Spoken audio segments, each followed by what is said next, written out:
Well, it's a good evening here from Brisbane, Australia, and it's our Thursday night show. So obviously, 7 o'clock here is 10 o'clock in the morning in the UK. We are co-host all the way directly straight up in the lovely pink. Andrena Forrest is going to take over the show and introduce us to our guest tonight. Andrena, all yours, mate. Thank you. Well, welcome everybody who's listening to the show, whether it's live or replay. To be honest, I don't even know what day it is today. uh, we're 2nd of June, 2022. So I had the pleasure of going to the Better Way conference in Bath. I think it was 2 weekends ago now, 2 weekends ago now. Where I was privileged to meet many amazing speakers. But one that caught my attention when I was upstairs, I could see these two crystal bowls under the table. As you know, my passion is sound. And anyway, they belong to Darren. So it's Darren Deojee. And so anyway, we've tried to find you many a time when we just didn't know who this person was. And there was all these different packets of different capsules on the table, and it said this is for your adrenals and this is for energy, and take 3 of those free and help yourself. So there are all these packets, but we could never find who it belonged to until when we were on one of the days of the conference. You come up on the stage in this great beautiful Scottish outfit, and I thought, oh, there he is, now we know who Darren is. So without further ado, welcome and thank you so much for coming to be on the show.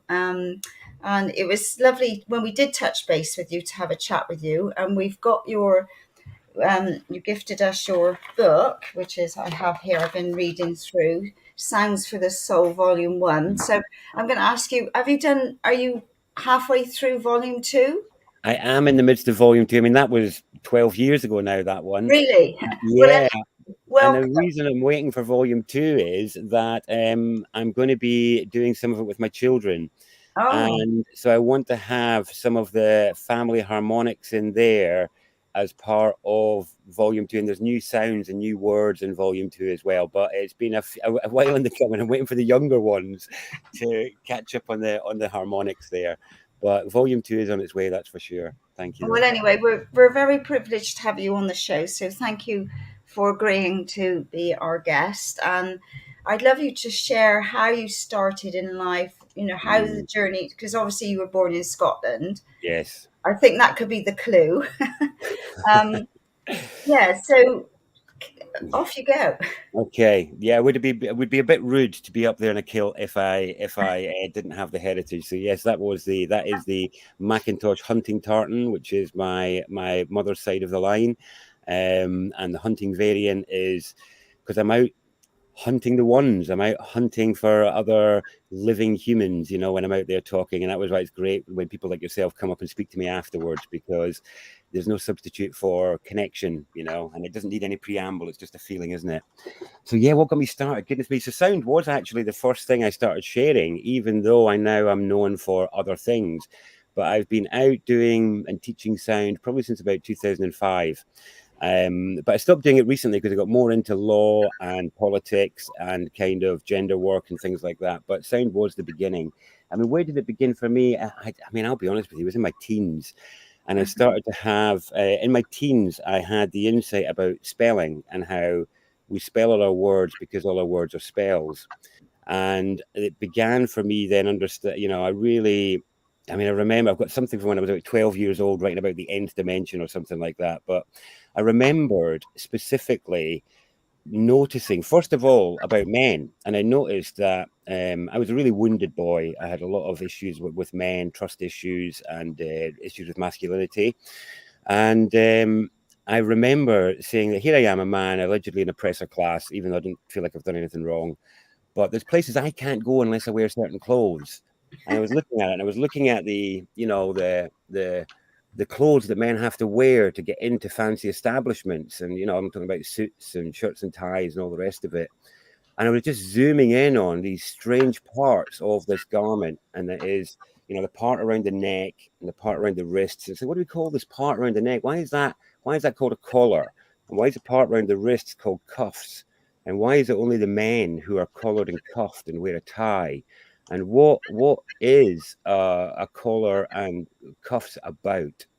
And obviously, it was the first spell I hacked around where we'd been tricked by the fabric, we'd been tricked by the context, and yet the words were telling us what was really going on there. And we live in a graded collar system across the world where we have blue collar, white collar, the church uses a dog collar, all the police are known by their collar number, and it's right in our faces. And it was only the men that are collared, and even all the world leaders don't get out unless they're collared and cuffed. So I started digging into this. And of course, you can find out what people were wearing around their neck in the 16th century, get pictures of all the ruffs and all that sort of stuff. But you cannot find the origins of the collaring of the men. There is no marker for that in any of our annals, really, and yet it's staring us in the face. So that was the beginning of both my gender journey and the journey deeper into spelling. And I noticed that really within the remit of spelling, I saw that it was the nub of so many issues, which was people were treating themselves less than they perhaps should, thinking of themselves less than they should, treating others perhaps less than they might like to, all as a result of something somebody said to them a long time ago. And then if we look at how we're all born as these amazing beings of tenacity and self-belief and courage and playfulness, and then we look at what people become as they're adults, downtrodden, eyes downcast, shoulders slumped, given up on themselves, given up on the world in different ways. And I realized this is a spelling effect, which is you've got this amazing being of tenacity and awareness. It's here with amazing courage. And then just as a result of some words said to them, they start to take up less space, start to believe in themselves less, and just start to live less of a life. And I was like, wow, well, there is spelling. When we talk about spelling as being a word or phrase of magical effect, I was like, well, that's a pretty magical effect where somebody can say something to you once, and then you would repeat that to yourself 10,000 times over. And they might have wanted you to feel bad once, and maybe you did, but then they maybe didn't expect you to feel bad for 25 years or longer afterwards. So I delved deeply into the spelling work at that point, and it took me deeper into sound. So I separated my work out, really. So when I got into law and activism, what I was really saying, people loved the work that I was bringing. And what I was saying was, yeah, this is great and it's effective and it's powerful. But if you think that's good, you want to see where that came from, because really spelling is where it's at. Understanding language, understanding how our inability to communicate with each other except through translation is one of the biggest obstacles in our connection as humans. But people were just too busy with being bothered by corruption, bothered by the state of their relationships, bothered by these things. They weren't seemingly interested or able to see the umbrella or the thing that was more upstream from all of this. So that's when I turned my attention to law and activism, and I stayed in that. And I stayed in the gender tranche and all the rest of it. But really and truly, sound, spelling, language evolution, all of these sorts of things are where I would rather be with people. But because of geopolitical concerns, fears of corruption, the terrible state of people's relationships, that's why I've kind of become better known in both law, activism, and gender in recent years, because I've just given my attention to them. Right. And Yeah. I like how you put on your sachets of and your wording, you put and you add the native instead of alternative. That's right. This is new. Yeah. So so over the years, so one thing that's really bugged me right since the beginning of my own awakenings and my own personal realizations and gifts was that they don't have a name. When they come to you, they don't have a name. And I found that when I saw so many other people come to find something inside themselves that didn't have a name, they would go and get a certificate in something else that wasn't what they did. It wasn't their gift. They would go and get these certificates in other things. And I was like, I'm not doing that. and I stubbornly refused to pigeonhole or ban myself. Now, I did. I taught in yoga studios, I've taught in spiritual camps, I've taught groups of mediums, I've worked with business executives and in corporate spheres, and all of these arenas using different banners that people recognize, but never really feeling they truly encompassed what I was about until recently, until the last couple of years, where I realized that so much of what was going on, the people would consider themselves alternative, and they would say they were doing alternative things. And I realized that particular spell was pretty deadly. And that is, as soon as you call yourself alternative, you make yourself the smaller second choice, and you give away the center ground. You say that other people are doing the bigger thing, I'm doing the smaller thing, and you've done it by your own naming. You've called yourself the alternative. And I realized what was actually going on was that we disconnected Westerners were going through an unwittingly going through a healing process, and we were not alternative at all, but we were returning to being native. It was a restoration, a reclamation, a rediscovery of the nativity of the white Westerner, is what I was realizing was happening. And so that's the new sort of comfortable garments that I've put on, is realizing that actually, while I was trying out all these different things, really and truly, I was healing my sort of westernization. And it was when I was in Mexico recently, it really came, I got the language for it. So for years, in my background is the Toltec tradition, and I've been teaching what the Toltec perspective on the human plight for many years. And the Toltecs view it, and they call it a parasite, a mind parasite that humans have. Other natives call it the wetico, but it's very much my understanding and where I've been teaching from for many years is how we overcome this issue in our species. But recently I discovered that there's already a language for that, and that is the language of colonization. And for many years, I had been asking this question in my groups: why do Western people refer to Indigenous people without referring to themselves?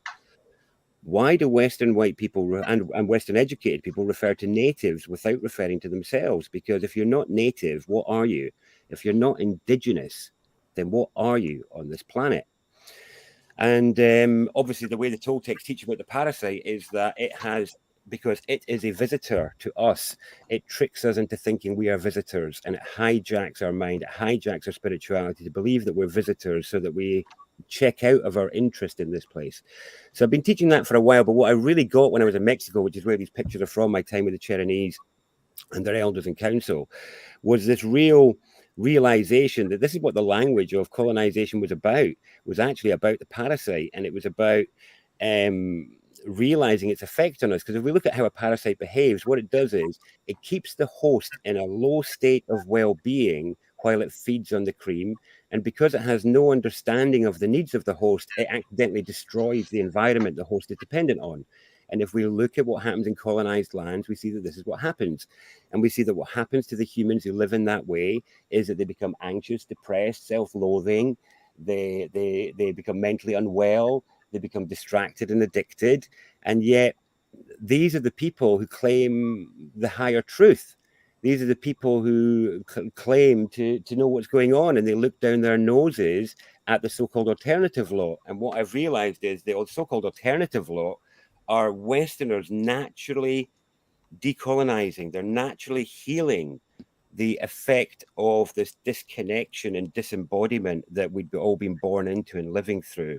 And I know that seems completely out there to a lot of people, but I've been in this journey for many, many years, and I've found that what's been happening in the alternative scene is people trying on the garments of others, trying on the practices and traditions of others, based on this thing that I noticed. And it was that in Westerners, you have this notion that our culture is so corrupt that it has no authentic connection to the divine within it. There's nothing good left in it. So if we want something authentic and connecting, we have to import it or resurrect it.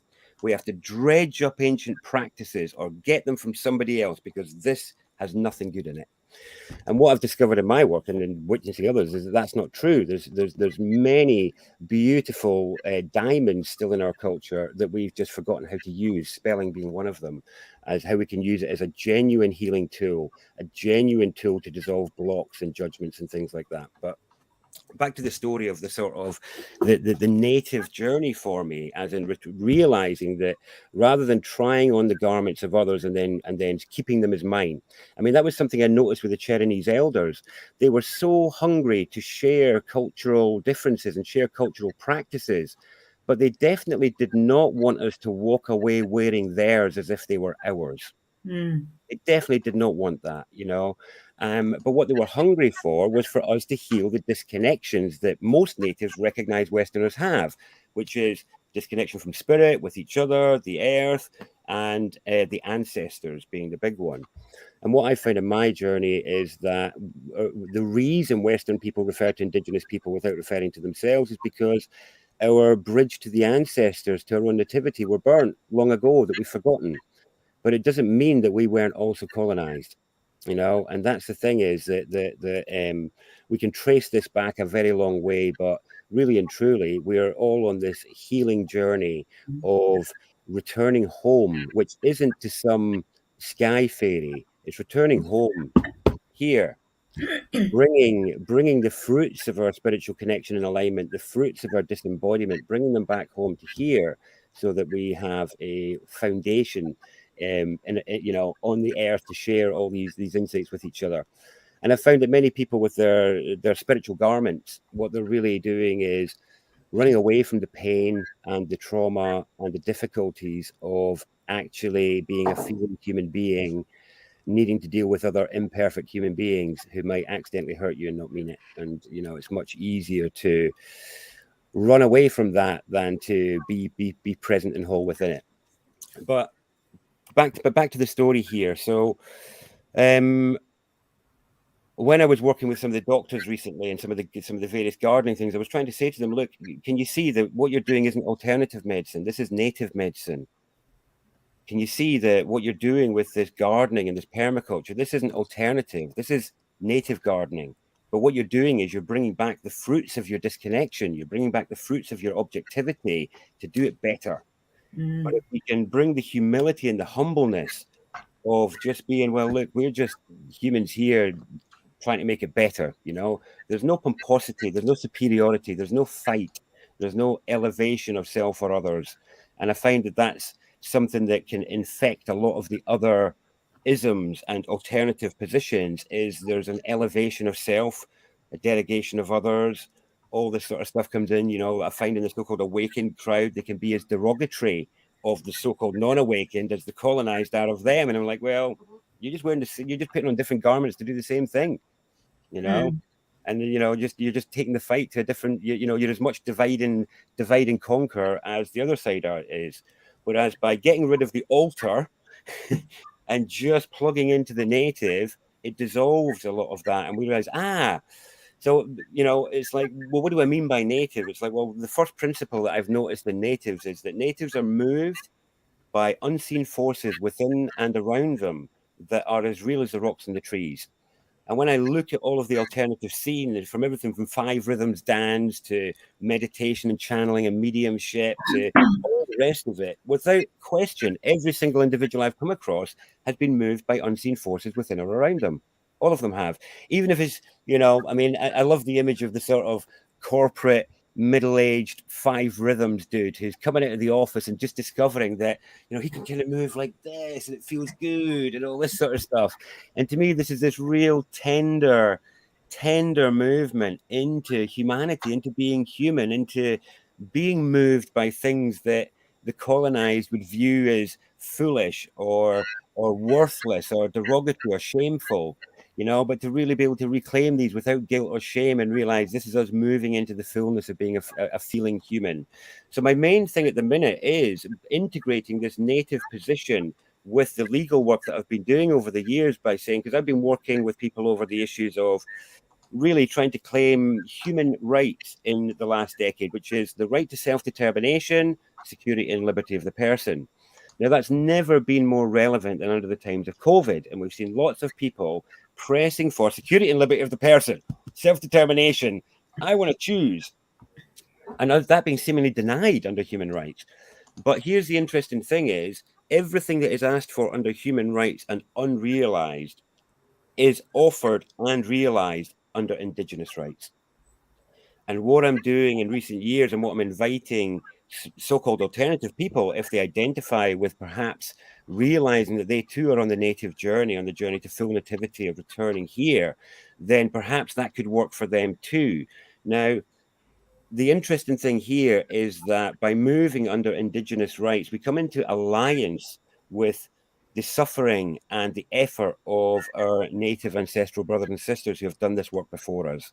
You know, we come into alignment with the humility of Indigenous rights, but without the cap in hand nature that our darker skinned brothers and sisters had to put up with over the years, where they had to put up with shoddy parcels of land, put up with being derogated as a result of being natives. For us to reclaim that and come into alliance with it, it's really coming from this position, for me anyway. Like I said earlier, if we look at what happens to humans that live the way these people suggest and how unwell and sick and unhappy they become, it's like, well, from here on in, I refute your claim to the highest truth.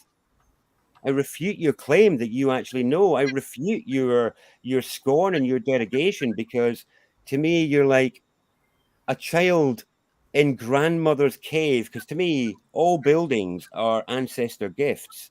You know, they're all the tech of the ancestors to keep us sheltered and to keep us shaded, you know, as gifts from granny and granddad, so that we could worry about other things than having to fetch the water and smell our poo and build shelters.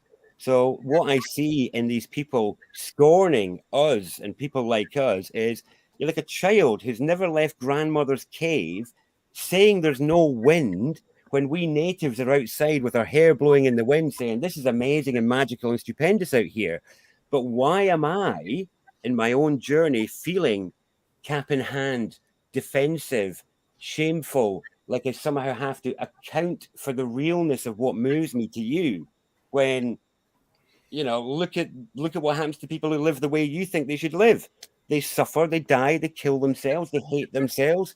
I refute your presumption that you have the highest truth.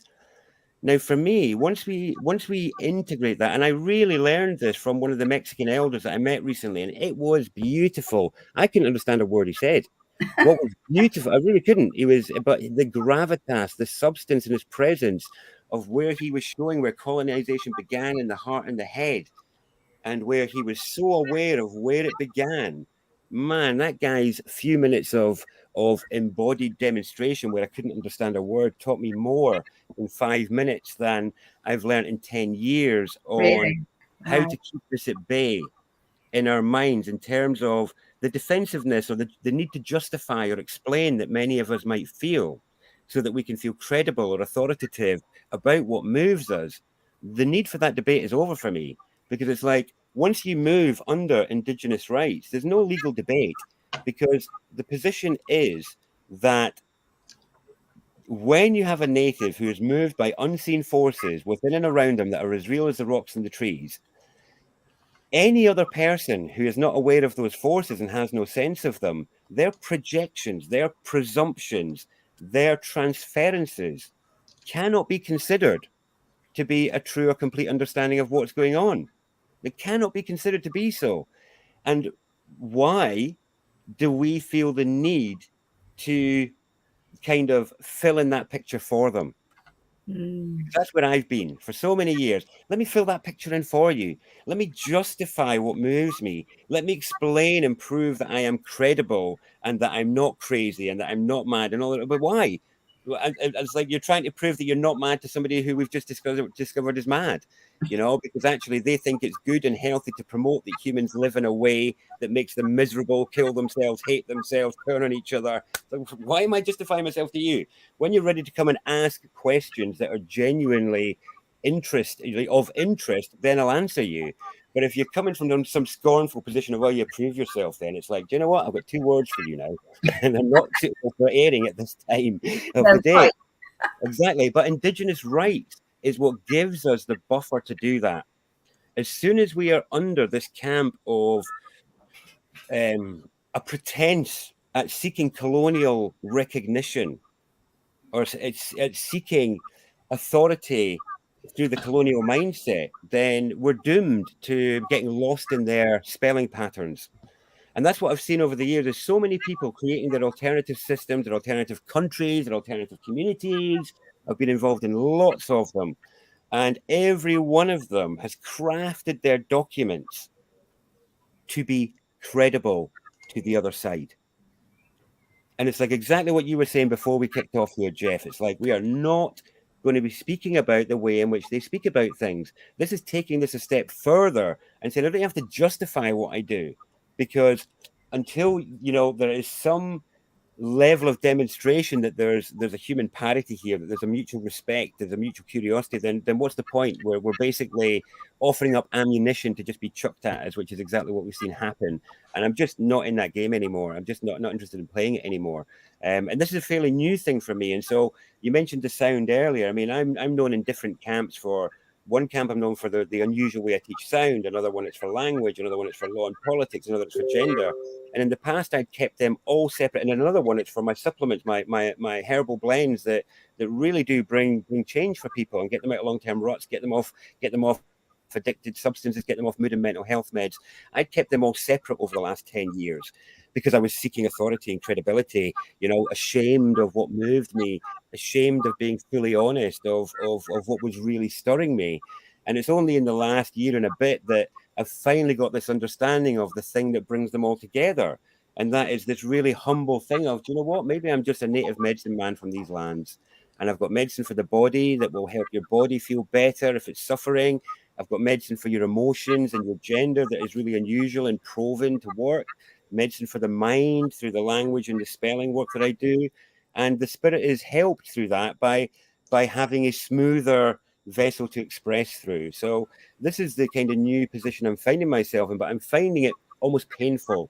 You know, the pain of the humility of it, the pain of the banner of the dealing with the fact that others are just going to view this as some garment I'm putting on.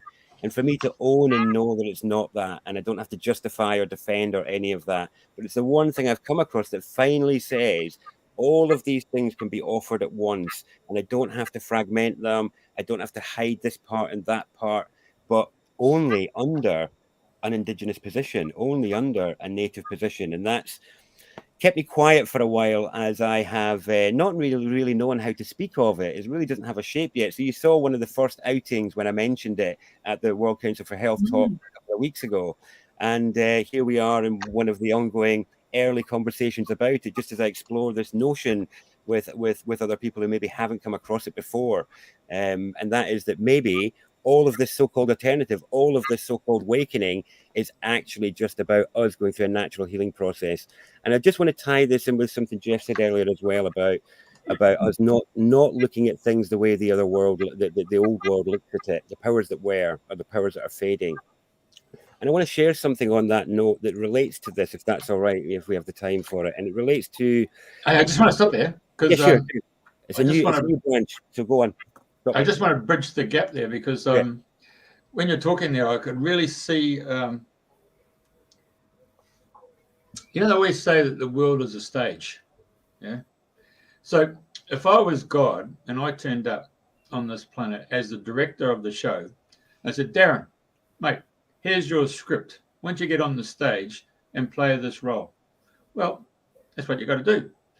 I mean, when you see our Hollywood actors and all that stuff, and they're just ordinary males and females, and they've gone and done their apprentice in this so-called world, and then they've been given a script and they've got to go there and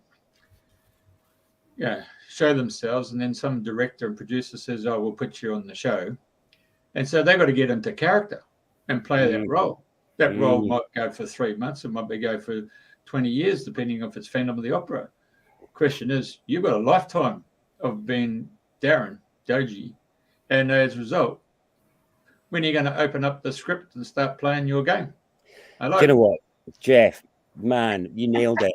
You absolutely nailed it. That is exactly it. That is exactly it. And I acknowledge that. And really, it's my own recent trauma work that has shown exactly why I've been hiding so much in recent years. And you're absolutely right. And it's like I was just saying to my partner the other day, as I was just processing some of my childhood trauma that stopped me from showing up, that stopped me from going direct and being honest.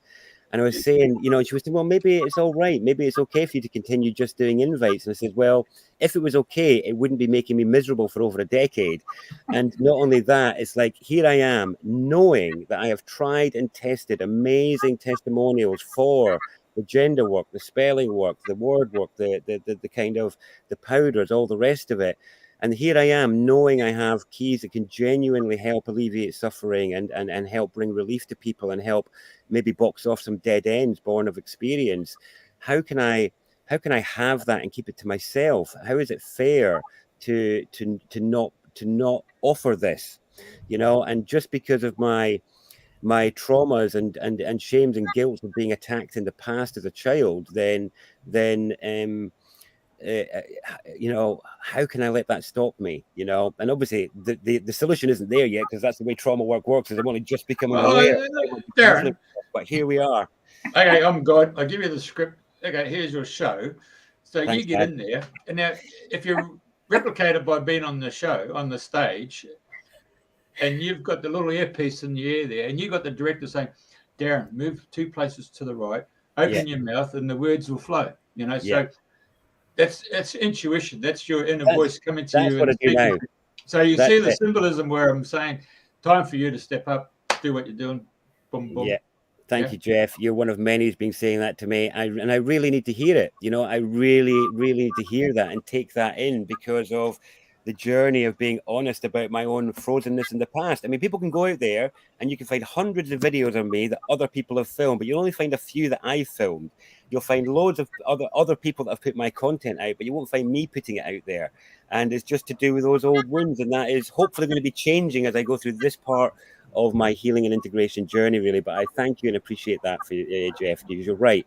And so as part of taking the mic and letting the words flow, I want to share with you some of an experience I had. One of my first major initiations with the planet happened in a shamanic training ground in North America. I didn't plan on this happening there, but it did happen, and I want to share it because it ties in with a different perspective on what's going on in the world right now, to do with planetary evolution and our role within it. And seeing as this is called Dreaming the New Dream and Sharing the Dream, when I used to run this as a talk, it was called Sharing the Earth's Dream, and I felt it's appropriate here just to knit together the context of some of what I think we're going through. So some of you may have come across an author, an evolutionary biologist called Lyle Watson. He's very famous for his book Supernature. But his second book, Lifetide, is even more interesting. So that's called Lifetide. I recommend anyone look it up. It's a very well-referenced book. But it's a beautiful book that looks at the Gaia notion from a different perspective. And I'm using Lyle's words, but they tie in with exactly what my experience was, which is that, so us as spirits, as beings who are here, we kind of evolve by indwelling a form and kind of working out how to use it and become competent with it. Whereas planets provide forms for spirits to indwell. Planets provide, they dream forth the forms for spirits to indwell. And the experience I had was what I called sharing the Earth's dream, which was the Earth kind of showed me, and Lyle's work ties in with this, is that human and other animal evolution is about becoming more skillful with a form.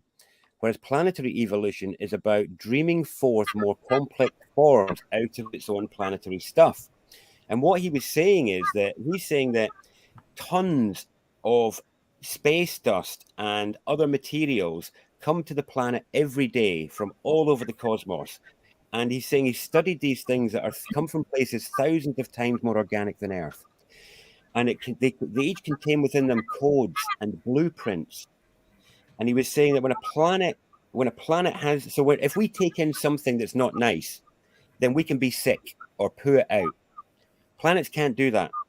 They're supremely feminine in that they must integrate and assimilate whatever comes or be destroyed.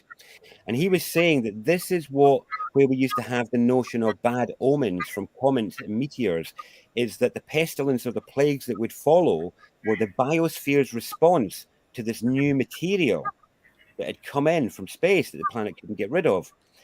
But he was also saying that this seems to be the source of new forms, new complexities. And he was using the journey of the ice ages to paint the picture. He was saying that ice ages are like the planet's dream sequences, and that after each ice age you could see new levels of complexity in the planetary forms. So we went from forms which were all kind of like, if you cut me open, long ago, you would find disorganized goo inside, you know, like slugs and scorpions and all the ancient creatures that are still here. They're all disorganized inside. And over time, through ice ages, it would become more and more organized and complex. Now, when a planet is given the human blueprint, so anybody who's had ET encounters, most of them will find it's with a humaniform type creature. What they don't realize is they're just encountering the human blueprint, but dreamed forth out of a different planet. But it's the same blueprint. Now, in the experience that was shared with me through the planet, what was shown was that there are known issues with the human blueprint. It spasms a lot with the energies that move through it as it comes online. Spasms a lot. There's loads of energies moving through something that can't deal with it. And that's kind of what's happened over the last sort of 10, 20 odd thousand years of our history. But then something happened, and this is what the Toltecs call the visitor, what some others call another kind of intervention. But something happened, and to me, this was the beginning of the collaring of the men, and it was probably about 10 plus thousand years ago. The beginning of the settlement of the cities, agricultural revolution, domestication of the animals. All these things happened in a similar window of time. This seems to tie in with when we stopped being hunter-gatherers as much, and we also stopped living as well a balanced lifestyle. Now, this seems to be when the wetico or the visitor or the parasite got to us. Now, I'm not sure if any of you have come across some of the other parasites that are known about in the world, like the cordyceps or the liver fluke. Now, what these things do is they exert selective mind control over their hosts. So, like, for example, the liver fluke will, at any point there is a cow around, an ant that is infected with the fluke will climb to the top of a blade of grass, so it will be eaten by the cow. Whenever a cow is not around, the ant is left to go about its business as normal.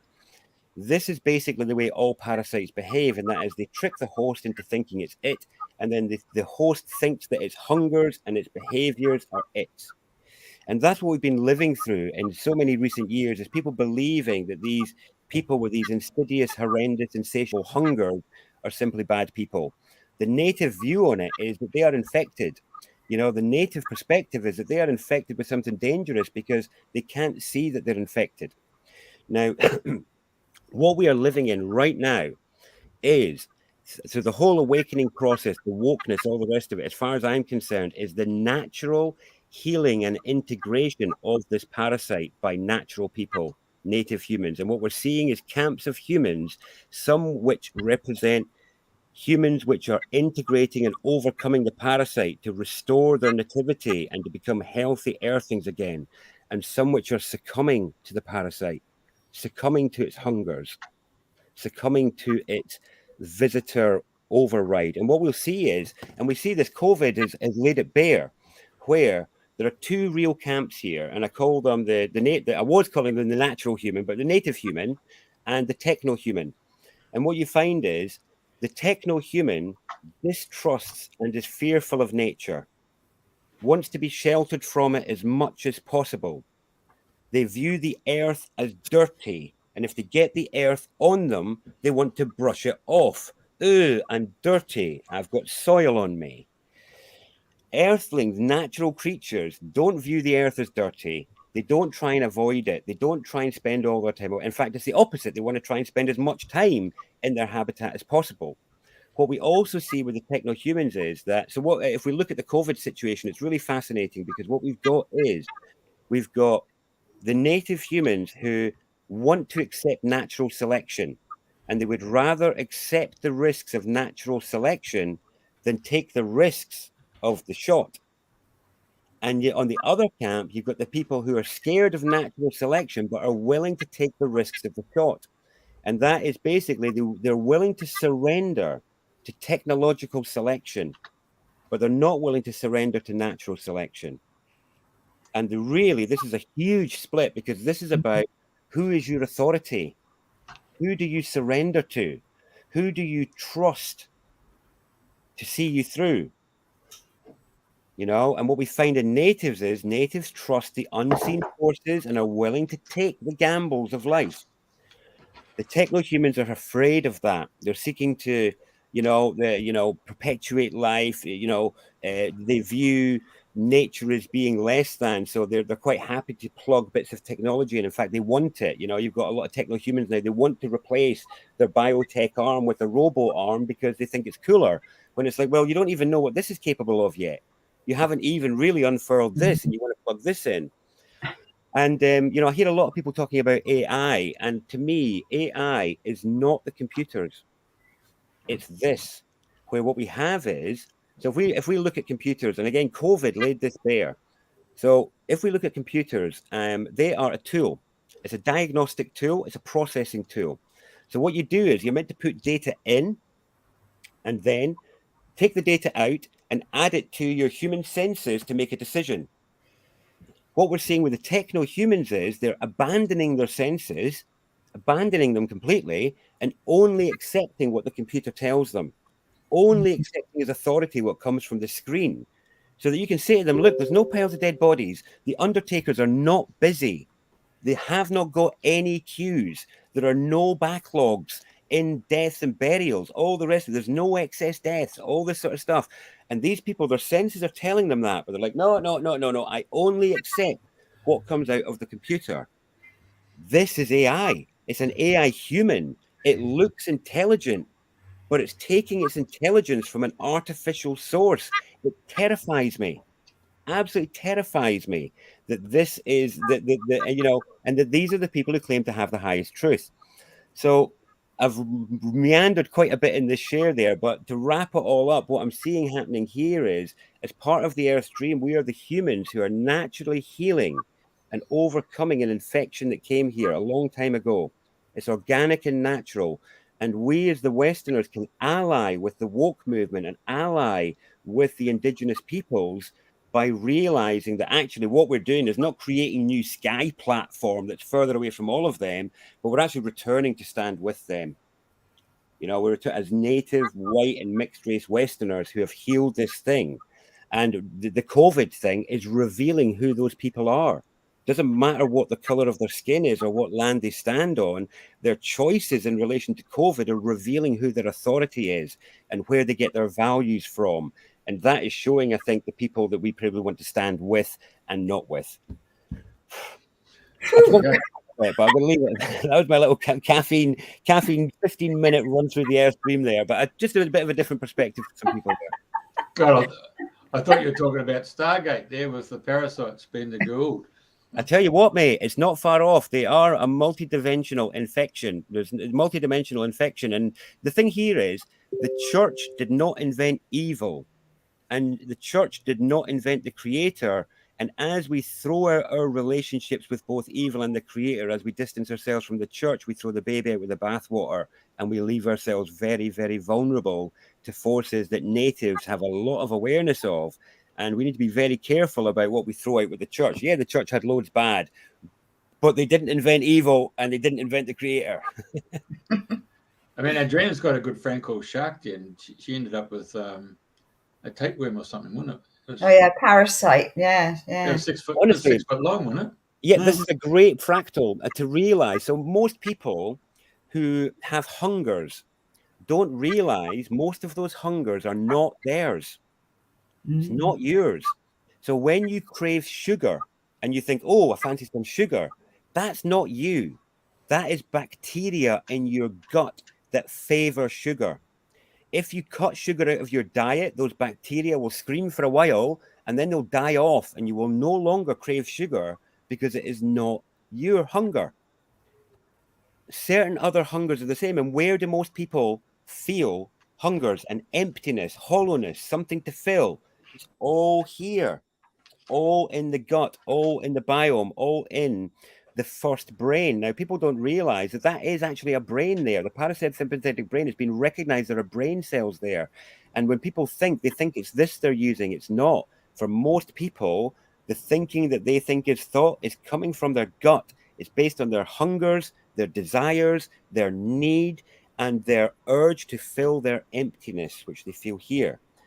And it's not until we feel whole with a W that we stop trying to feed the whole without a W, you know. But it's all down here, but people aren't aware that's not your hunger. And that's why detoxes work, because we starve the bacteria and the parasites that we house that are not ours, they get purged, and then we are like, oh, I don't want that thing anymore, because you never did. So And I what about think the same applies to all the evil we see in the world. The people that like to do obscene things to kids, the people that like to really lord over, power over others. That ain't really a human trait. I find it really interesting. I've had some real encounters with evil, real encounters with possession, real encounters with entities, and it did, you know. And to me, I don't need to justify or explain that to people because my experiences are real and valid.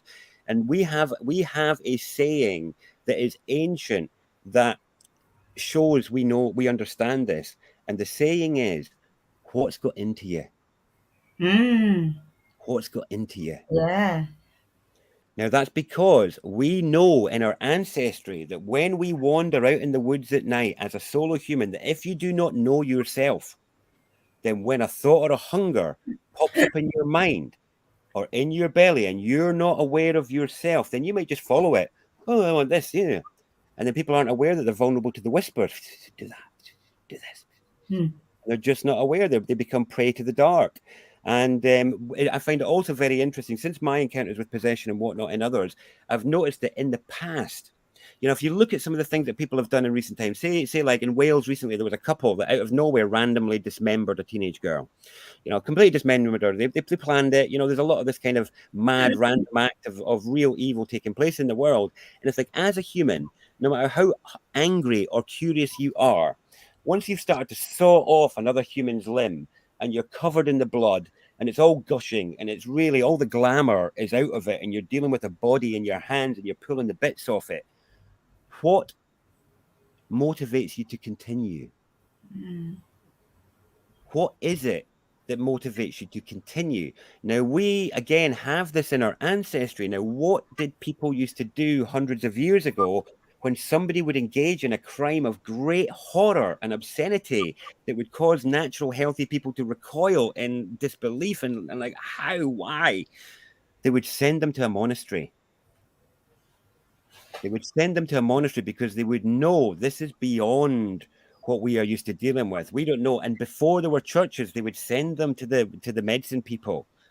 They would send them to the medicine people saying, this person needs a cleanse because there is something here we don't know how to deal with. This is not about a human behavior. Something's got into this person and we don't know how to deal with it.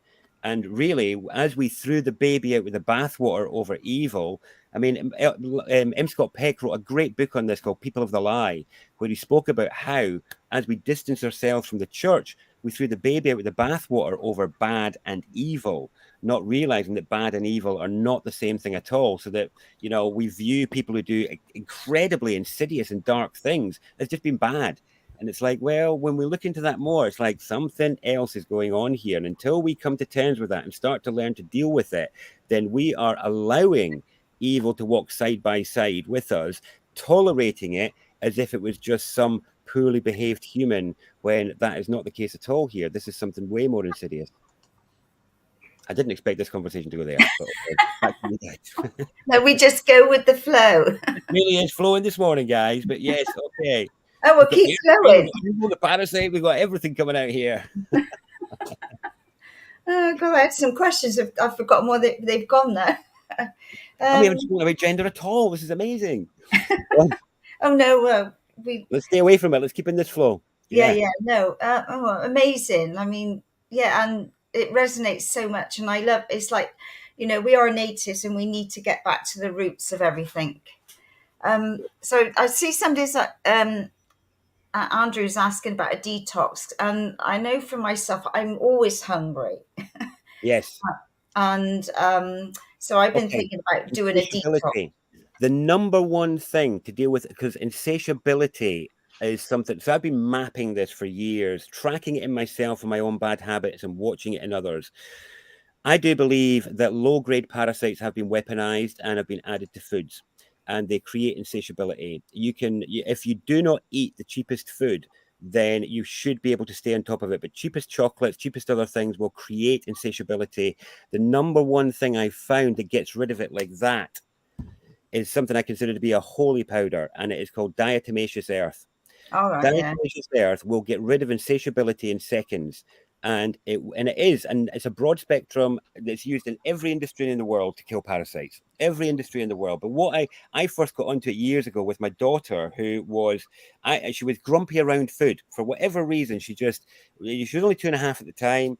She was just kicking up a fuss around food. And somebody said to me, "Do you know what? Those are some of the symptoms of parasites, where the body can't say what's wrong with it, but if you got restless sleep, grumpiness around food, things like this, it could be a sign of parasites. Try this." So when I read the description, I was like, that's a bit, I've got some of that. So maybe I'll try some of this too. And I gave a little bit to my daughter, and I had some myself. And I'm quite sensitive to things that go through me.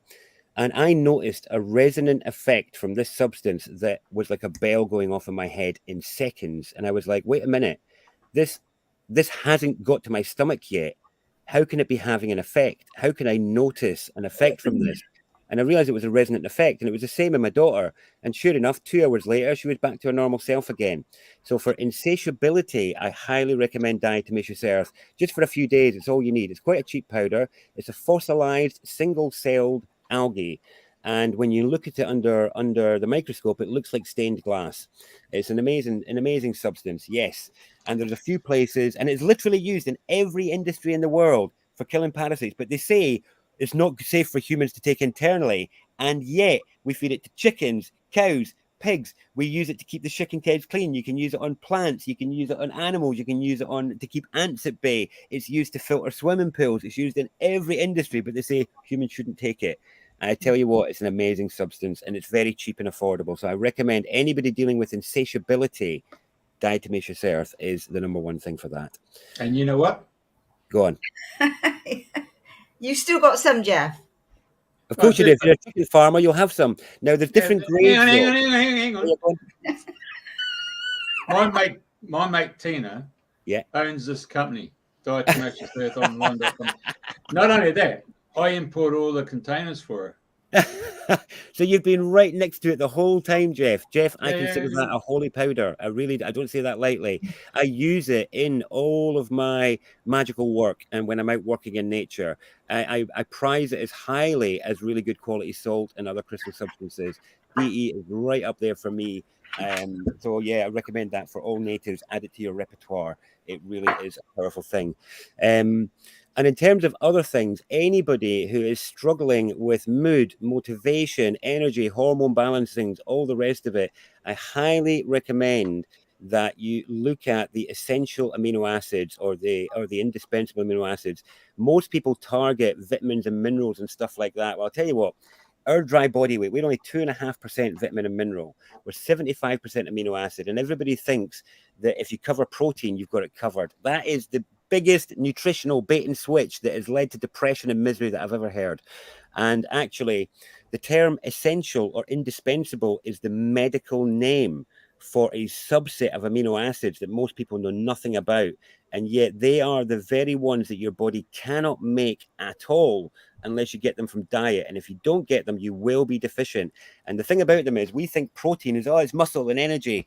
It is not. Protein is all neurotransmitters, all hormones, and all muscle and all the rest of it as well, and energy. But all of our mood, motivation, hormonal balance, all the rest of it is based on enough essential amino acids, and most people do not target them, and they are the core part of my recipes that get people out of long-term ruts, get them off mood and mental health meds, get them off their daily booze and things like that, is by realizing that for a lot of people, if you're sitting there and you're thinking, oh, I've got all these things I want to do, but why am I not doing them? It's because I'm not good enough. It's because of the state of the world. It's because I'm just crap or whatever. And what I found is that's not true, mate. It's that your body would love to do those things, but you're not giving it the building blocks so that it can do it. So, and one little thread that ties in with this that is vital to understand the catastrophic anxiety and depression pandemic of the last generation and a half is glyphosate. So you've all heard of glyphosate, I'm sure, from Monsanto. Glyphosate is obviously, we know it's evil beyond measure, but it's also evil because it actually... So there's a thing in glyphosate where it targets a thing called the shitamaki pathway in plants. And what it does is it affects the plant's ability to synthesize 2 essential amino acids, 2 of them. And those 2, one of them is called phenylalanine and the other one is called tryptophan.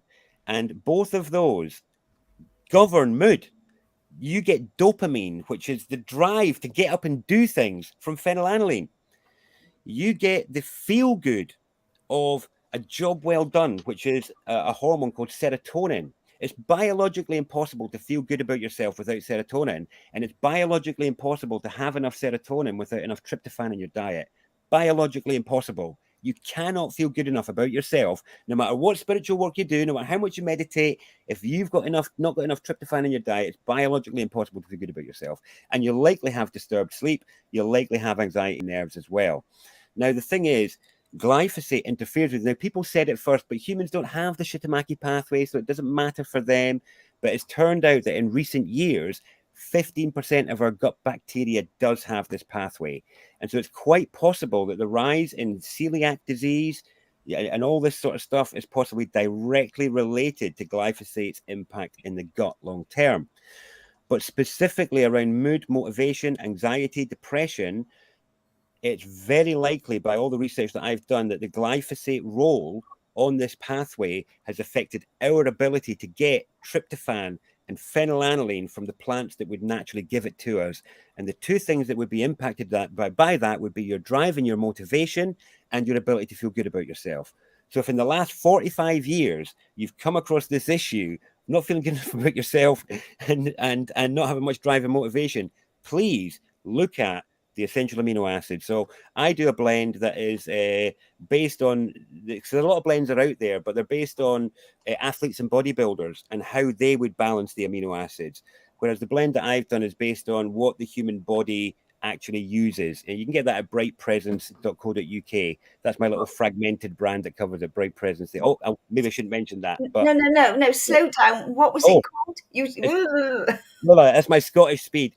Yeah. Bright Presence. Bright .co.uk. presence. Yes, because that's what it gives you. You become a bright presence when you've been feeling miserable. Or I could do with some of that today. Yeah, I've got a few blends on there for people to try. So I've got one that targets the essential amino acids, and I've now got another new one that I've done after working with all these doctors over the last couple of years. That is an immunity and anti-aging blend. But people can see that on the website. For most people, I would say if you've not looked at the essential amino acids, but you've done your vitamins and your minerals and you're still not feeling great, please look at them. Take your tryptophan separately, have that at night, because you shouldn't mix your dopamine producers and your serotonin producers at the same time, because one of them is the drive to do stuff, the other one is the reward for having achieved something. So stagger them.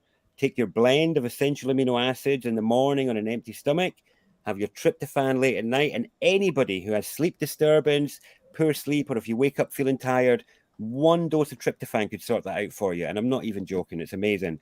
Anybody who's on SSRIs, so SSRIs are the most common mental health med out there. That stands for selective serotonin reuptake inhibitor. And what it does is it cycles the tiny amount of serotonin that these people have in their brain. And it's like, please, can we not do that? Can we just give your body the building block of serotonin and let it make it, instead of pretending like it's got enough, which it doesn't, and then giving you some medication to cycle that tiny amount. It's just an absolute tragedy that most doctors do not have an awareness of the indispensable amino acids, when indispensable is the medical term for them. It just blows me away. I could talk about supplements for a while as well, because they made a big difference in my life. But the way I look at it is that there's like a graphic equalizer of self. And most people, we've all done it. We kind of look to compensate for our weaknesses with our strengths. And we can get away with that in our 20s and maybe our 30s or something like that. But the time comes when we realize we have to balance the whole spectrum of self. And it's like, yeah, you can meditate and do all the spiritual work, but at some point you're going to have to do the emotional work. And all right, you've done the emotional work, but at some point you're going to have to do the mental work, and this is about the body. And it's like, you can be as disconnected from the world as you want and be in all spiritual la la land, but if you don't tend to the needs of the body, then it is going to fail you earlier than you would like it to. And it's not going to and it's not going to be through any fault of its own. It's going to be because you neglected that part of the graphic equalizer. And so for me, in these times, in the past, when people were talking about supplementation as being a con, I would have agreed. But now, through my understanding of soil depletion, impact of glyphosate, these things tell us that it's actually a wise thing to do in these transitional times, because the stuff that we're being offered in the shops is not enough to actually make us thrive. You know, it's enough to tick us over, but it's well known in nutritional circles that a lot of the obesity that we see these days is because people are bulk rich, nutrient starved. So they're eating lots of food, but the food just doesn't have the nutrients in it. And there's science behind this. The science is mind-boggling. In the UK, they started monitoring the nutrient levels in food at the end of the Victorian era, because they noticed that, well, they didn't notice, it was a fact that there was an iodine crisis across Europe, iodine deficiency across 40 nations, because there was no iodine left in the soil. We had drained it all by then through intensive farming up until the late end of the 19th century. So at that point, we started to monitor the nutrient levels in food, and in the first across the 20th century, it plummeted.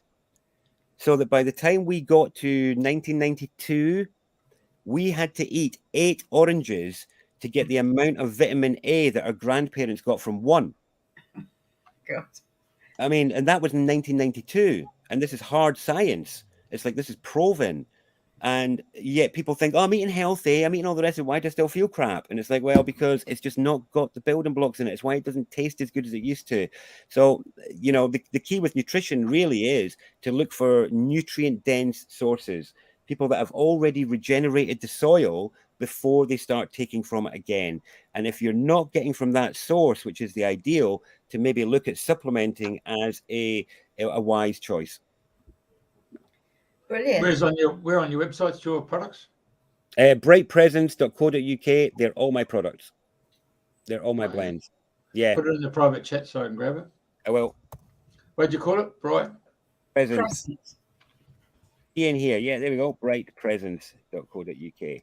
Not presents as in gift present. Not as in gifts, as in being here.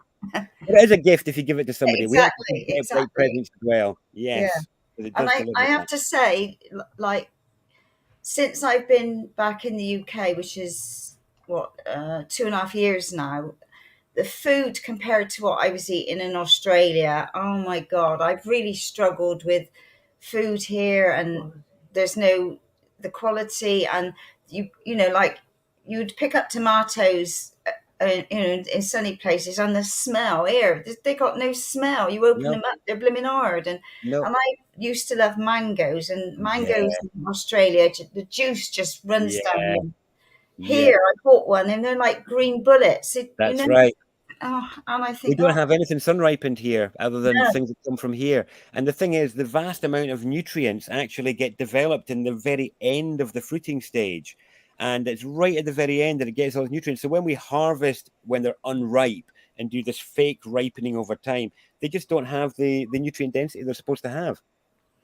Yeah, I mean, I was in Mexico recently, and I had exactly the same thing. I had all these amazing sun-ripened fruits, and I came back and I was like, I don't want to eat one of these bananas. I'm just going to be disappointed. Yeah.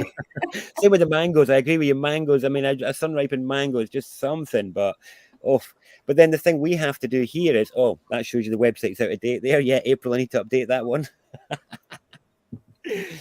Yes. But yeah, getting sun-ripened stuff here, and this is where eating local does have its benefits. It maybe isn't as good as that sun-ripened mango, but if it's been able to reach its full growth cycle, then you're at least going to get the nutrient profile. You can't even bite it. It's so hard. Like I know. You know, exactly. I don't think it's never reached its cycle. It's gone beyond that. Exactly, and it never can. It'll never do it. So it'll look like the food, and it might taste a little bit like it, but you're not going to get the density from it. That's a good thing that goes through all the stuff I was talking about, soil depletion, and about how, reasons why we might want to supplement as a wise choice in these days. And again, one day we will get to the stage where we can trust our food sources. Anyone who's allotmenting and doing all the rest of it, obviously that's the best you can do for yourself. But just anyone who's not, or who thinks it's all a pile of rubbish, it really isn't. Once you look at the science of soil depletion and the issues of nutrients in foods. Yeah, the lady, wasn't it, Sandra? Oh yeah, with fungi. Yeah. Yeah, she was amazing explaining about why you need fungi. She was on our show 2 weeks ago, and her passion is, she just oozes passion about fungi. Absolutely amazing. She teaches it and breathes it, lives it, and she, even when we interviewed her, she was sat in the dark. I said, "You're just like sat there like a fungi yourself." Well, they're an amazing thing because they are the flowers of the dark. You know, they're the fruits of the dark, and normally we get everything from the sun, so they have a really important role that nothing else can substitute. Because they're the flowers from the night. How I tell you what, I've got that Celtic sea salt. That's the best salt you can ever it's get. the best salt, isn't it? I mean, I was on the Himalayan stuff for years, but once I got the Celtic sea, there's no going back. That one as well. No going back. It's the best. It just immediately, you can just feel it immediately assimilate, can't you? It just dissolves in the body straight away. It's so nutritious. I love it. Have I got some there? I carry mine with me everywhere. I've got a bag in my bag. Yeah. I got, wait a minute, where are we? There's my that's the stuff. And do you know what's so unusual about it compared to other salts? It's because it's got the magnesium in it, and that's what makes it the grey color. And all other salts get the magnesium taken out of it. So, but it does make it makes it retain a little bit of dampness, and some people don't like that. But suck it up; it's worth it. Yeah, I'll take some extras. So obviously our audience is in Australia as well as the UK and other countries there. So the prices on there, of course, are in UK pounds. So you do a I mean the international global logistics is awful. Behind the eight ball. So so on that note, I mean, for anyone on the show, I'm going to give them a code. You can use the code 15 off to get 15% off any order and just to help with that. But postage wise, I agree. So the thing here is you can get essential amino acids in your own country. So, you know, of course, I'd love you to use my blend, but I recognize the postage charges are crazy. Please do feel free to, you know, just get something local, get something nearby and give it a try, see if it helps. And the ones to target is either an essential amino acid blend or go after tryptophan, phenylalanine, and tyrosine. They're your main dopamine and serotonin producers. The rest of them will benefit you greatly, especially if you've got aches and pains, joint ache, arthritis, hormonal issues. Then I would recommend you go for a full essential amino acid spectrum blend. And my little blend there, you can see oomph. My oomph has got some extra hormonal stuff in it. I could do with some oomph. I mean, I called it that because exactly that. It's oomph. It's hormonal balance and amino acids, that one. I do like that. Right. Do you, I was taught, I'll speak to you after about a couple of things. But do you get anything to do with like yam powder? Have you got anything like that?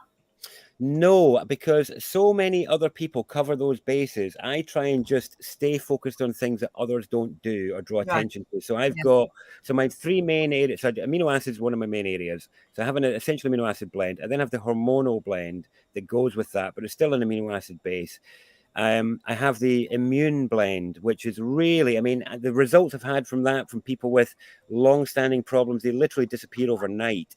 And it's because it's a broad spectrum antioxidant blend. And I mean, I was surprised by its impact myself.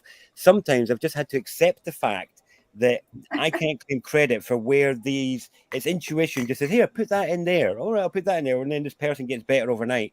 I mean, I've literally had that with the Immuni Plus blend. We've had people with long COVID problems, vaccine problems, people with just normal aches and pains, or even just coming in with a cold and it just disappears overnight with this stuff. So that's the immune and anti-aging blend. And then the other one is a biome blend for the gut microbiome, because I discovered that, so as I said, tryptophan is where our body makes serotonin, and 10% of it is in the brain. And that's where if we take tryptophan or something like that, that tends to be for the brain. But 90% of your body's serotonin is in the gut. So 90% of your biological ability to feel good about yourself is in your gut biome. And if you're not eating good foods to support good bacteria, again, it's not biologically possible. It's literally biologically not possible to feel good about yourself. And this is why people often don't feel good after they've had a binge. So if you binge on ice cream the night before in a movie, you binge on a bunch of sweets or whatever, and you wake up and you don't feel that good, because you biologically can't. You've destabilized the serotonin balance in the gut. So I've got a thing called Biome Back that is really quite effective in helping bring profound well-being in the gut.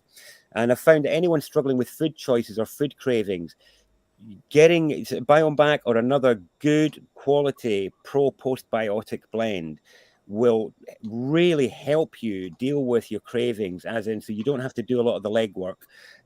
So within 1 week of taking Biome Back, I've seen people have their food choices profoundly affected without having to do any willpower work. It just happens because you've changed the voices that are hungry in your stomach. You've literally changed the ones that are clamoring and saying, I want this. This is what pro and postbiotics do, is they help change the voices coming from your gut. So anyone with craving problems or gut distress, getting a good quality pro postbiotic blend can work wonders, and it will affect your well-being, as in how easily you can sit in yourself, how much agitation or restlessness you feel just on a moment-to-moment basis is actually governed by your gut. I mean, it seems mind-boggling, but it's just how it is. And so I recommend anyone try these things if you're struggling with any of the things that I've mentioned, because so many people I've met in my one-to-one and group work believe that they have these feelings, anxiety, depression, blah, blah, blah, because of a personality deficit, because they've not done enough work, because they're not good enough, because the forces in the world are just so strong that they feel so helpless against them. It's like, it's not that. Your tenacious, amazing animal can stand up to all of those things if you give it what it needs to feel like it can be in its homeland. Brilliant. So I know when I was at the conference, well, Carol and I, you had different sachets open on the table, and it says take 3 of these or have 2 of these, and you had all these different packets open. I mean, we didn't really know what we were taking. We just, we had a couple of these and a couple of those. But then I know right at the end you gave us some to try, and I know Carol said she felt she could feel the benefit of it, and we didn't know what we'd been taking. Well, you had the immune blend and the amino acid blend. Those were the 2 that I was just giving away there, and I gave them away because most people will feel it on the first dose. If they've got any deficiencies, they will feel it. Oh, Andrew, is Yakult useful? Good question. I don't know. I have found that a lot of these, because the problem with actual probiotics is, do they survive the gut? And so what you want to look at on your Yakult or your Danone or whatever other ones you might be using is you want to find something that is guaranteed to reach the gut intact. And if they don't have that guarantee on it, then yes, there might be bacteria in that drink, but your stomach is going to kill it. Your stomach acid is going to kill it as you digest it. Whereas what you find is the ones which are guaranteed to reach the gut usually are housed in something else, basically an oil or a fat or something like that, that allows it to survive the stomach, so that but then be digested by the gut, and it then allows the bacteria to become online in the gut. I would say if you've been using Yakult and you or any of those products and you don't notice a difference in about a week or so, then it's probably not a high enough dose for your gut needs. And there's 3 types of biotics now. You're kind of meant to now call them live gut bacteria, but really they come from 3 categories. There's prebiotics, which is your fiber. So things like your psyllium husks, plant fiber, things like that. The reason they're called prebiotic is that they are, you don't want them. Your body can't use them, but the healthy gut bacteria can use them. So really, when we're talking about plant fiber and having fiber in your diet, that is literally just to feed good bacteria in your stomach. That's all. It's not really got a nutritional benefit for yourself, but it's so that you can have this better balance in the gut. Then you have what used to be called probiotic, which is just the live bacteria itself, which is where what you're doing then is you're accelerating your gut, tricking it into believing that you've been on a really healthy diet for ages. So that's what a probiotic does, is it gives you an accelerated kind of amount of bacteria. So your body's like, oh, it's as if I've had a really healthy diet that's got all these bacteria in it for months and months and months, but I can accelerate that process by taking the probiotic. And the postbiotic is a new thing. And that's what I've got in my blend. I've really found that quite profound. And basically, postbiotics is probiotic poo. And it literally is that. But it turns out our gut loves it. And again, it's the same thing as the probiotics. It gives our gut the experience of having had a healthy bacterial colony for a long time. And so it massively accelerates that ability to drown out negative cravings and increase the sense of ease in the colon and in the biome. And that's why a combination will give you accelerated results. So I get amazing feedback on the Biome Back blend because it is a pro and postbiotic blend. So it really accelerates the gut's experience of you having had a large healthy colony for a good while. So where do you make your, or have you got somewhere where they make them and put them all together? We make them. Yeah, we make them. I have a unit here. Yeah, I have an actual business. I've got staff and all that sort of stuff now. That business has really been flying because I have other companies that sell my blends under their name as well. So they sell my recipes, but under other companies' names. So we produce for them too. So oh, Andrew, good question. I'll do that in a second. Fasting advice. So I have that as a business just locally, actually. So I have a unit here, and I must admit that's been a disaster for the rest of my work. I didn't realize what a light industrial setup was as we scaled this business up, and so I would have done a lot more spelling, gender, language, spiritual work in the last couple of years if I hadn't been utterly immersed in a light industrial learning curve, which I would rather not be on. Hey, what I want to talk to you about. Did you want permission to speak? I'm the boss. I can mute you. No, you'll be sorry. Hey, feel the power. Feel the power. That's right. Hey, I have to go. Oh, Bewitched. What's her name? Samantha. Yes, Bewitched. Yeah. I love that show. Yes. Hey, the biggest addiction on this planet today in the Western world is coffee. What's the story there? What's out of those amino acids? Why is our body putting coffee into its system? I mean, yeah. Do you know why that talk about the brain? You talk about the brain, and people actually say, "Oh, I'm going with my gut instinct." Yeah. I'm just saying, is there two questions in that? What I've just said, or is there one? Yes, gut instinct is separate from, and the thing is, when we've got a polluted gut with lots of different competing voices in it, our gut instinct isn't really well calibrated and can't really be, but as we get better with our gut, it can really mean something to feel something in your guts and to really know it, so there's a figure of speech around it, but then there's the reality of what it is to feel it in your guts, which is a real visceral experience. But on this question of coffee, it's a really good point, and I might as well give your audience the credit by going as far upstream as I can on here, rather than dealing with some of the downstream fires that relate to the caffeine issue.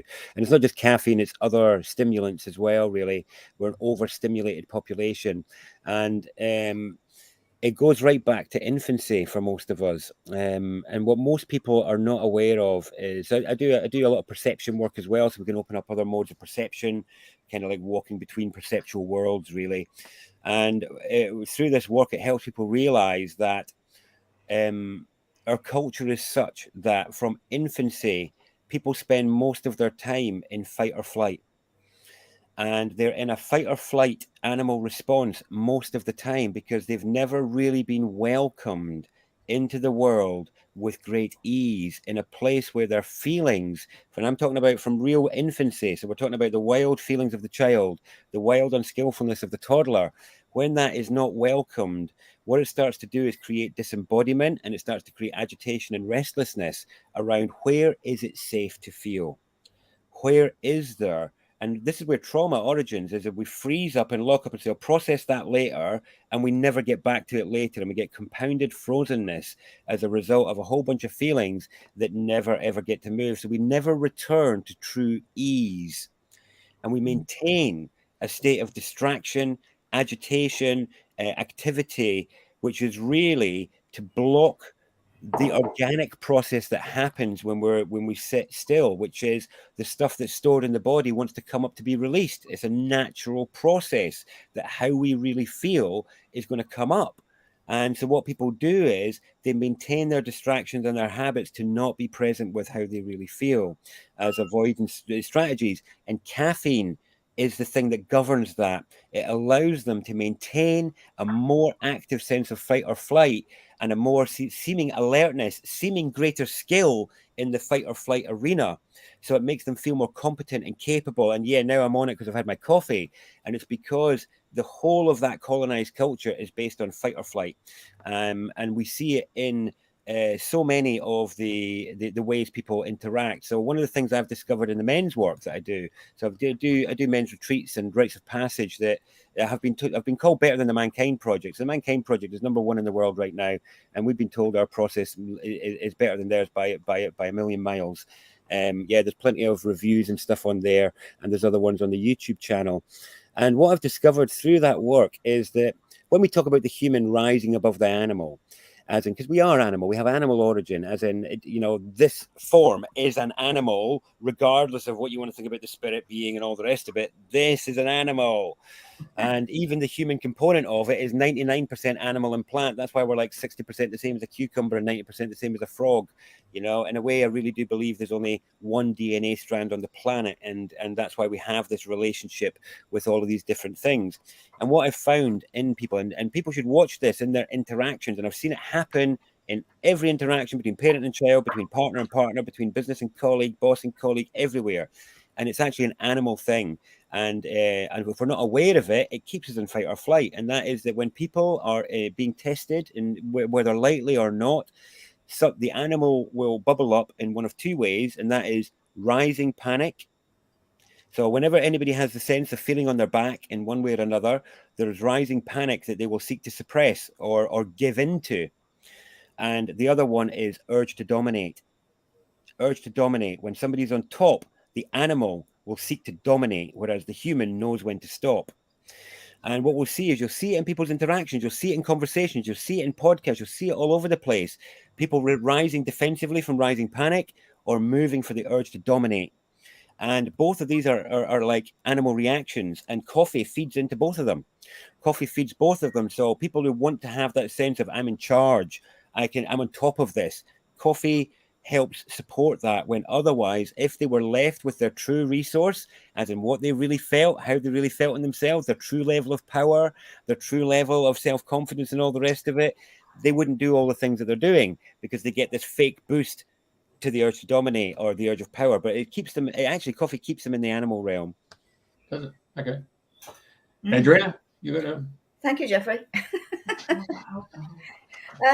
Yeah, because you've got alcohol, haven't you? Which is another. Yeah. So alcohol. So really, all of these things.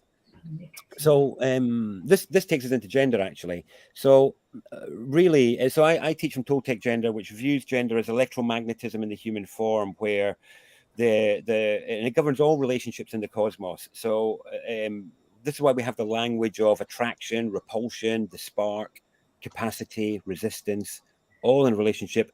People liking a man who can take charge. This is all electrical language, electromagnetic language. And the feminine in us all is the magnetic.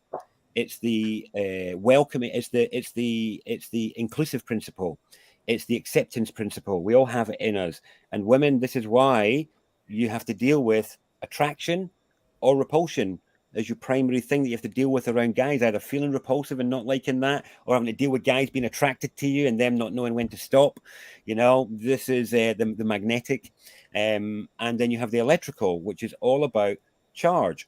And so men have a charge cycle, just like women have a menstrual cycle. And the women's is governed by the moon, by the lunar cycle, not by the moon itself, but by the lunar cycle. and the man's is governed by the sun. And this is where we get the spring fertility surge from across the animal kingdom. It's where the morning glory comes from, is from the solar movement through the masculine. And what we have in people's feeling is most of people's, so the feminine is the acceptance principle. And most modern spirituality is feminine in that it encourages us to accept that which we would otherwise find unacceptable. We can drop into practices that teach us to accept the perfection of the now, and we can feel that and drop into it. It can be real. It can feel perfect as it is right now from the pure feminine principle. But then as soon as we move away from that principle, we can be immediately like, well, I wish kids weren't getting shafted. I wish there was more money in the bank. I wish bombing wasn't happening, all the rest of it. And it's like, well, where was that perfection? It was perfect a moment ago, wasn't it? And this is where the masculine comes in. And the masculine is about the non-acceptance principle, which is about identifying what needs to change. And that's in all of us. So for most people out there, when they are feeling, so when you're feeling sad, angry, overwhelmed, frustrated, hopeless and helpless, all of these feelings are the same in that they are all a desire for the world to be different. I wish it was different. I wish I hadn't done that. I wish you hadn't done that. I wish they weren't doing that. And those feelings are a charge that fills us. And when we were very young and we showed that charge, the anger that we wish it was different, the sadness that we wished it was different, we were told, no, go away with that unskillful feeling and come back when it's gone. And then talk about it. That is the origins of disembodiment in the West, where all of a sudden our real feeling, unskillful though it was unwelcomed. And we were told to talk about how we feel. And so loads of people out there are going on about, oh, well, I told everybody about what I want to change, but it didn't change. And it's like, because they couldn't feel you. It wasn't in your body. They didn't know how you felt. We can all talk about stuff, but it's like, yeah, all right, word wank, basically, just word change. It's not real. Whereas when people feel you, when it's real, when your lips are wobbling and your legs shaking and they know how sad you are and they feel it, then you're going to get change. So the charge for change must move through your body. Otherwise, you will be depressed. You will be suppressed. You will be miserable as a result of compounded non-expression of your truth, which is, I wish it was different. And here's what's wrong. Now, alcohol, drugs, gaming, porn, the football stadium, all of these things, and even to some extent caffeine, they're all to help us manage our suppressed and sequestered charge for change so that we can accept it when otherwise it would eat us alive and we'd probably top ourselves. And in fact, in this country, in the UK, the number one cause of death in men under 50, right? Number one cause, beyond war, beyond disease, beyond anything, number one cause of death is suicide. Suicide. Suicide. More men are choosing to end their lives than are being taken out by all forms of natural selection and war and all the rest of it. Now, that is stunning to me. Most people don't care because they're so full of their own stuff, but it's a sign of what happens when we suppress the charge for change so much that it has no space to move whatsoever, no room to move whatsoever. It will eat us alive. And it does eat us alive. And if you don't express it, it's going to turn up as disease and agony in your body because it came to you to move through you to bring the change. But the problem is we often feel unskillful and unpracticed in the truth of our anger and the truth of our sadness and the truth of our helplessness and hopelessness. And so we try and create this image, this self-image of, yeah, I'm on top of this and yeah, this, blah, blah, blah, blah, blah, all the rest of it. But actually, it's not the truth and other people can feel it. And then the change doesn't happen.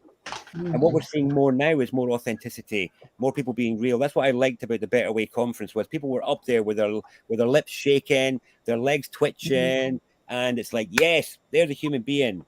Hello. Nice to feel your realness rather than the perfection of presentation as if there was no feeling behind it. And I'm on top of everything. And it's just so false. But yes, alcohol, drugs, and interesting, if you look at what people say in the football stadium, what do they call the atmosphere? Electric. They Oh, call it electric. and it's because that's where men go to vent unskillful charge because they have nowhere else it is welcome. Yeah. And that's why, and Osho, in his book From Sex to Superconsciousness, he said, if you don't open the doorway to sexuality, which in men is charge, if you don't open the front door, then it's going to come out the windows. And if you close the windows, it's going to come through the mortar. It's going to come out one way or another. And this is where we see so much sexual distortion and so much sexual problems, is because we have not made a space for unskillful masculinity, for a beginner unmasculinity. So what you end up with is everybody having these distorted ways of expressing their charge and then talking about it later. But we wouldn't have these distortions if we were more welcoming. And it's so funny, nobody would expect a baby to be able to run at 6 months old. Nobody. And yet we expect our boys to be tantrum masters at 12 years old. And it's like, and we wonder why. You know, people say, where are all the men gone and all the rest of it? Say, well, why would they turn up? You've blamed them for everything. You've not welcomed them. You've told them to sit down and shut up. And you've told them they're not allowed to be a beginner. So where is the room for them to show up for you? Where, you know, what are they meant to do? And until we can create a child space for masculinity, which is to say, you cannot become skillful with any aspect of being a human. I always use the example of a baby on the mat because every one of us was that baby. Every one of us was spasming and kicking and pooing and peeing without control. No exceptions. No exceptions. And every one of us took about a year to be able to make this body walk. And every one of us took about 2 years to make it make sounds that could be understood. But here's the thing. Nobody shows you how to move an arm. Nobody shows you. You get to see it done, but you don't know how you move your muscles. And I mean, I always like to get people to lift their arms up and say, you know, lift your arm up and put it down and lift it up and put it down. And can you tell me how you do that? Can you tell me how? What are you doing? And they get these notes, oh, well, my signal went from a signal to the brain to the hand. It's like, did it? Is that what you did? Did you send a signal? Is that what you did? You sat there and sent a signal. You said, brain, tell my hand to lift. Because I'm telling you, you're talking crap. You did not do that. You know, you have no idea how you're doing it. But the point is, you can, and that hand that used to spasmically, like, you know, claw your mother when you wanted to caress her, that can now do art and do all of this stuff, it could only do that through enormous trial and error. And that's why we have the saying, no use crying over spilt milk, because the milk will be spilt. You cannot be able to pick up a cup without knocking it over first. So physical dexterity, it's well known that you cannot get physically dexterous without fumbling a bit. It's exactly the same for the emotions and the mind. They behave as chakras, as energy bodies, as bodies. They behave in the same way as the physical body did. So at puberty, when our sensuality and our sexuality is moving for the first time, it spasms like the body did. Self-consciousness, arousal, all the unskillful, just moving unfettered. But when you look at the support we got for walking and talking, and you look at the tolerance we gave so that we could become skillful with this hand instead of like this, it took a lot of giving, a lot of tolerance. And until we give this to our children, to young people over their sensuality and their sexuality, to realize you cannot become the Tantra master, you cannot have this thing move with great depth, skill, and decorum without it going through a bit of this. Until we make room for that tolerance, compassion, understanding, and space, then we are doomed to continue to have relationships which are awful and don't go anywhere. We're going to continue to have sexual distortion and abuse and power abuse because we're not opening the front door to the truth. You know, so for me, all of these things, alcohol, drugs, and gaming and sports, specifically target men. They specifically target the collared masculine to say, look, it's a lot of work out there. So you don't have to worry about that difficulty of going and trying to be perfect for that woman, because she could take everything from you if you put one finger wrong. You could be in jail if you lift one finger wrong, young man. But this porn, this is safe. This is available. There's no risk. Why would they choose a real woman under those conditions? No wonder we have a porn pandemic. You know, and the same goes for the rest of it. Why would these men, these boys, be honest about their struggle and their difficulties in a world where the feminine has been made perfect and unassailable. Why would they be honest about their struggles of feeling powerlessness when it's like, nah, suck it up, boy, suck it up? Why would they? No wonder they're turning to the games console, they're shutting down, they're killing themselves because they feel like they have no space for the truth of their experience and their feeling. And so all the women out there know, where are all the men? You have closed the door to them. You are the holders of the collar and cuffs and tie. Women are the tie holders these days by demanding, oh, not a perfect man, back on the collar. How dare you? And in a way, to me, the Christ on the cross that we see in the church that's meant to be the king, it's like a feminist symbol because it's meant to be the king in victory up there. And instead, it's a man pinned like this and a crown of thorns with blood coming down. And to me, that is a symbol of, you man, how dare you think that thought? Don't you dare lift a hand motivated by that. Don't you dare take a step. Stay in your place. This is why the men are not turning up, because the boys have got that message. They've got it. How do we turn that around? Well, there's zero welcome in the mainstream world for it. The International Conference on Men's Issues has to keep their venue secret every year until the last minute because there's an international global campaign to get the venue to cancel the event.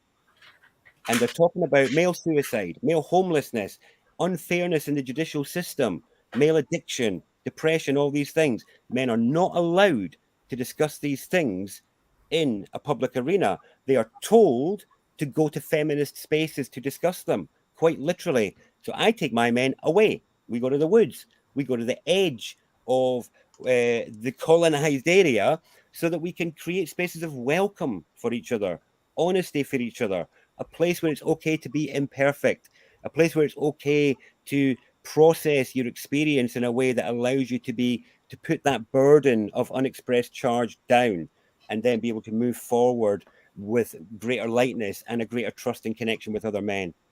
But it's a huge issue. This is an enormous issue because until we get the men online, until the men feel welcome, this humanity are not going to win this. We need both the sexes. It took both men and women of all colors to get into this situation. It's going to take men and women of all colors to get us out of this situation. Hey, music, you see all these talent shows. You never, when it comes to the males, you always hear the counter tenor voice and the tenor voice. You never hear the bass profundo or the bass or Not the bass anymore. baritone or the baritone. That's right. And it's all the high register of the male voice. You don't, It's disembodiment. It's because they're up here. It's up here because they're not comfortable feeling what's in their guts. They're not comfortable feeling what's in their balls. They're not comfortable in the world. And so it's like this performative. Am I all right, mommy and daddy? Am I all right? Is this perfect enough that you're not going to attack me and annihilate me just because I've turned up? And you'll see this in so many men, voice and breathing up here. Fearful creatures, because they have been told, you get it wrong, you could lose everything, cost you everything. That's a good point. And what we find is really common. One of the number one bits of feedback we get from men from the men's events, the number one bit of feedback is after a week, they go, why is my voice deeper? No, honestly. And it'll happen during the process. Why is my voice deeper? Why? And it's because you're at greater ease in your body. You're coming more into your body, and your natural tones, which come from down here, suddenly have a bit of room. Well, we've gone. Andrena. We've gone. Yes. I do. Yes, there. Yeah, there's the 4 words everybody's got to learn, isn't it? Oh, we've covered some terrain. Oh, we have meandered. Well, we've gone way over, but that's not a problem because obviously I've loved hearing your version, especially all about the men and the men's feelings, because obviously we're not aware of this unless you're doing your support groups and that and getting the word out. But so I think I'd like to say, would you come back another time? Because I wanted to talk about the sound and the vowels. Yeah, and get on to sound. Yeah, I'd love to come and talk about the vowels and the sound. But also definitely. To do with the words and the spells. Yeah. I would love to come and do a whole spelling thing where we really look into it. Well, you're on. So much in that. But Yeah. I wanted to know about you, how you do the vowel sounds differently. Yes. So anyway, I'll talk to you about that another time. So I'd love you to come back. Let's do a native sound. Yeah, let's do Yeah. native sounds. Yeah, we'll do native sounds when we come back next time. Native communication. That's what it is. Native connection through sound. So, but it's been brilliant. I've learned so much from you. So thank you. And is anything else, Jeff, you want to say? That's good. Thank you very much for sharing your knowledge there, Darren. Thank you very much. And I'm going to apologize because I did actually hit some caffeine myself halfway through there. And so the whole sharing the earth dream came from a caffeine injection that maybe wasn't what I was looking to cover in this show. So I hope it wasn't too all over the place for people, but it was all a very honest share. And I do stand by everything that I said really on all of it. And if anybody wants a little bit more on each of those things, because each of the areas that I've touched upon is a whole thing in its own right that we could probably talk for hours about. So if anyone is interested, you can hassle Andrena to get me back on about it, or you can just reach out to me and contact me through darrendeojee.com. There's a new site going to be going up soon that's going to integrate all of the things we've spoken about. But right now, the only real place you'll get anything is on YouTube if you just search my name, really. Well, it's been brilliant. And also, I feel it would be good for, speaking for myself, to know more, like working with the men and the men's retreats and all that, because when I work with the voice, I look at the notes that are missing, and if their partner's notes are strong, are they coming from a needy place or a place of power? So, if we can open up more and share about your men's group, and what we need to do, how we can start making the changes with different things, that would be really welcoming, I think. Because we really are on the cusp of needing a new paradigm of human relating, and I don't use the word lightly, because what's clear is the old measures and the old ways of judging each other and dealing with each other are not serving, and the evidence is all over the place. I really like what one of my favorite esoteric teachers says about this, and she talks about the 3 spiritual fires. And I think this is really part of what we're seeing happening is us move between them. So there's the electric fire of spirit. There's what she calls the fire by fusion of the soul. And then what's called the fire by friction of the lower self.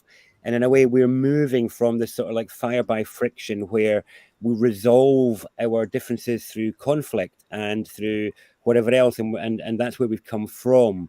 And we're kind of moving into this new place where we're each in personal fusion, and we meet from a place of personal fusion rather than the friction of rubbing up against each other in different ways. And it's a real different approach to relating. So thank you. I'd love to come on and do that too. Right. We'll talk about booking you in for another date. So no, thank you. I really appreciate that. Brilliant. Well, thank you, everybody, the listeners as well. We've gone a bit over our time, but I'm sure you've all enjoyed the show, and thank you for listening. And I believe next week we have Michael Lamb coming back on. I'm not sure what we're talking about yet, but we'll keep you posted. So thank you, everybody. Very good. Andrew. Oh, yeah, I go get him. Okay. Thank you. It's a good night from him, and it's a good night from her, and good night from them. Up in the Northern Hemisphere, isn't it? Okay.